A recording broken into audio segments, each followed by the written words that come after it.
მიხეილ ყაველაშვილი დეზინფორმაციაზე საუბრობს და აცხადებს, რომ ხედავს საქართველოს ხელისუფლების იზოლირების მცდელობას. პრეზიდენტის თქმით, საპარლამენტო არჩევნების შედეგები მოსახლეობის უმრავლესობისთვის გასაკვირი არ ყოფილა. მიხეილ ყაველაშვილი ამბობს, რომ სალომე ზურაბიშვილის განცხადება იმასთან არის დაკავშირებით, რომ არჩევნები გაყალბდა. მსოფლიო მედიამ აიტაცა, დეზინფორმაციის გავრცელება კი დაუშვებელია.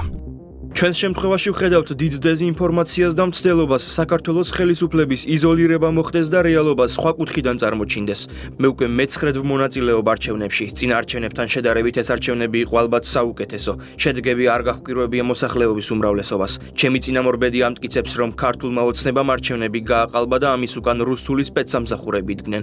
ეს აიტაცა მსოფლიო მედიამ. ასეთი დეზინფორმაციის გავრცელება მიუღებელია ქვეყნის პრეზიდენტისგან. საერთაშორისო მედია ინტერვიუებს იღებდა ჩემი წინამორბედისგან და ავრცელებდნენ მხოლოდ მის მოსაზრებებს. არავის უცდია ხელისუფლების პოზიციების გაგება. ევროპელებისთვის ეს ისმოდა როგორც სარწმუნო. ეს ხომ ევროპელი მოქალაქეების შეურაცხყოფაა.